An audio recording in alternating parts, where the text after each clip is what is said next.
Friends, welcome to fire art kitchen. இன்றைக்கி என்னென்னு பார்த்தீங்கன்னா, நம்ம வந்து தக்காளி சாதம் வெஜிடபிளாக பிரியாணி பண்ணணும். அந்த மாதிரி இஞ்சி பூண்டுலாம் பேஸ்ட்லாம் போட்டு பிரியாணி மாதிரி தக்காளி சாதம் தாளிக்க போகிறோம். எப்போ பார்த்தாலும் சாம்பார், கூட்டு, பொரியல் அது மாதிரி பண்ணுறோம், குழம்பு தானே பண்ணுறோம். ஒரு வாட்டி வித்தியாசமாக போனால் நல்லாயிருக்கும். அதனால் ஒரு நாளைக்கு இப்படி பண்ணலாம். இன்றைக்கி என்னென்னு பார்த்தீங்கன்னா, இது கல்லுப்பு, இது வந்து 1 ஸ்பூன் மிளகாத்தூள், 1/2 ஸ்பூன் மஞ்சள் எடுத்து வச்சுருக்கேன். அவ்வளோதான் இருக்குது.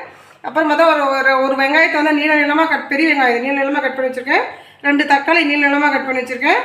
ஒரு 3 பச்சை மிளகா, கொஞ்சம் கருவேப்பிலை, கொஞ்சம் கொத்தமல்லி.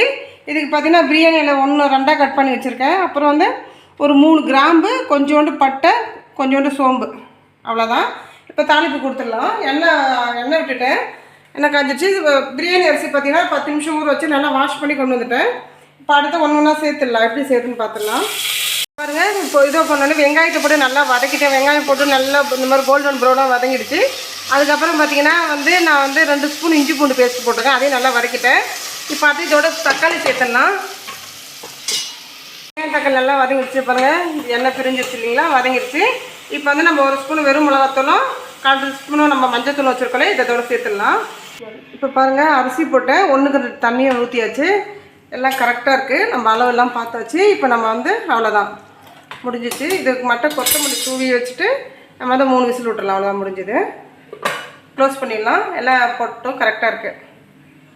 இப்போ இது ஸ்டீம் முடிஞ்சிருச்சு. இப்போ தக்காளி சாதம் எப்படி இருக்குன்னு பார்த்துடலாம். பயங்கர சூப்பராக வந்துருக்கு பாருங்கள். எவ்வளோ சூப்பராக நீளமாக இருக்கு பாருங்கள். நம்ம எப்போயுமே இந்த மாதிரி உட்டு கரண்டி போட்டோமா சாதம் உடையாமல் இருக்கும். அதுக்காக தான் நம்ம இந்த மாதிரி உட்டு கரண்டி வச்சு போடலாம். சாதா கரண்டியோட இது போட்டோமா நம்ம சாதம் உடையாமல் எடுத்துக்கலாம். இங்கே பாருங்கள், அவ்வளோதான். சாதம் நல்லா உதிரியாக வந்துருச்சு பாருங்கள். அவ்வளோதான். அப்படியே எடுத்து நம்ம பரிமாறிக்க வேண்டியதான், சாப்பிட்டுக்க வேண்டியதான். எவ்வளோ சூப்பராக இருக்கு பாருங்கள்.